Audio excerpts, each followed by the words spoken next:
మనకు స్పష్టంగానే ఉంది. కానీ విచిత్రమైన కలయికలు ఇవాళ బీఆర్ఎస్ బీజేపీ ఒకటే అని చెప్పి కాంగ్రెస్ పార్టీ విమర్శిస్తుంది. ఒకవేళ మీతో పాటు బీఆర్ఎస్ సంబంధించిన వాళ్ళు కలిశారనుకోండి, రేపు ఏం చెప్తారు? ఒకటే బీఆర్ఎస్ మాతోటి కలిసినంత మాత్రం ఇప్పుడు బీజేపీ చేతిలో సిబిఐ ఉంది, విచారణాపురం మేము అడుగుతాం. ఏంది దమ్ముంటే చేయమని అడుగుతాం, చేయమని అడుగుతాం. దాని ఏం సంబంధం? అదే ఇది నేను మళ్ళీ కూడా చెప్తా ఉన్నా. ఇట్లా టోటల్ 116 మున్సిపాలిటీలలో ఇప్పుడు చర్చ మొత్తం కూడా ఒక 10 మున్సిపాలిటీలకు సంబంధించే మున్సిపాలిటీలలోనేమో టోటల్ 7 కార్పొరేషన్లలో చర్చ మొత్తం 2 కార్పొరేషన్ల మీదనే. మిగతా అంత స్పష్టమైన ఆధిక్యం కాంగ్రెస్ పార్టీకి. ప్రజలు 80% ఇచ్చేసినాక చర్చ మొత్తం అడపదడుపు ఉంటున్న దాని మీద ఇప్పుడు మనం డిబేట్ చేస్తున్నాం.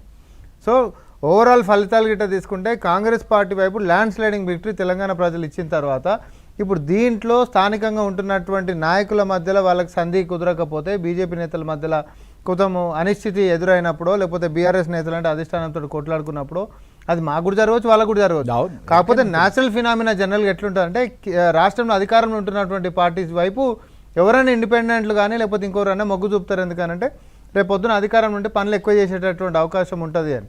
కానీ మా ప్రభుత్వం మేము చాలా స్పష్టంగా చెప్పినాం, ఏ పార్టీలో ఉన్నా పనులు చేసేటటువంటి దాంట్లో మేము పారదర్శకంగానే ఉన్నామని అన్నా. మా ప్రభుత్వంలో ఉంటే ఈరోజు ఈ మ్యాండేట్ మొత్తం చూసినాక నాయకులకి మైలేజ్ ఎక్కువ వస్తుంది అనేటటువంటి కోరికతోటి కూడా ఉంటుండొచ్చు కదా. మేము కాదన్నాం.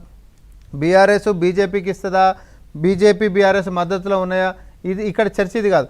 ఎన్నికల కంటే ముంగట ఎవరు పొత్తుతోటి ఎవరు సఖ్యతతోటి పోయిరని బీజేపీ బీఆర్ఎస్ ఎంఐఎం ఈ 3 కలిసి కూడా కాంగ్రెస్ పార్టీని ఓడగొట్టడానికే వ్యూహం రచించినాయి. 100% ఎంఐఎం అనేటటువంటిది ఇప్పుడు కాంగ్రెస్ పార్టీకి ఎంఐఎం కాంగ్రెస్ పార్టీ కొన్ని చాలా చోట్ల కూడా షేర్ చేసుకుంటున్నటువంటి పరిస్థితి. కాదు, నేను మళ్ళీ కూడా చెప్తున్నా శ్రీహర్ గారు, చాలా స్పష్టంగా చెప్తున్నా. ఎన్నికల కంటే ముంగట ఎంఐఎం పార్టీ పోటీ అనేటటువంటిది మేము వాళ్ళు ఒకటైతే కలిసే పోటీ చేస్తాం. అసలు టోటల్ కాంగ్రెస్ కైవసం అయిపోతుంది నిజామాబాద్.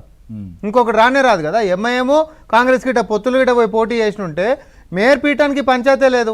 ఈరోజు ఓడిపోయిన తర్వాత వాళ్ళు పొత్తు కోసము సరే మీరు మేము చదువుకుందాం అనేటటువంటి చర్చ మనకు వస్తుందేమో తప్ప ఎంఐఎం అనేది రాష్ట్ర వ్యాప్తంగా ఎందుకు పోటీ కోసం పెట్టింది?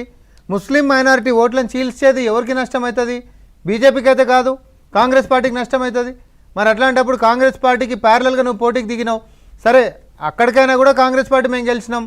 ఈరోజు ఏంటంటే ఎన్నికల ఫలితాల తర్వాత వాళ్ళకు మనకు సీట్ల సర్దుబాటు వ్యవహారంలో బీజేపీతో కలిసిపోతే అసలు ఓపెన్గానే బయటకు వస్తుంది కాబట్టి చర్చలు సాగుతూ ఉన్నాయి.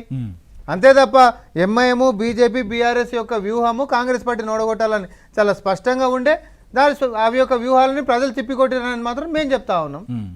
అదే చెప్పుకునేదానికి బాగానే ఉంటుంది. విఠల్ గారు ఏంటి బీఆర్ఎస్ బీజేపీ ఎంఐఎం కూడా కలిసి ప్రయత్నం చేశారా?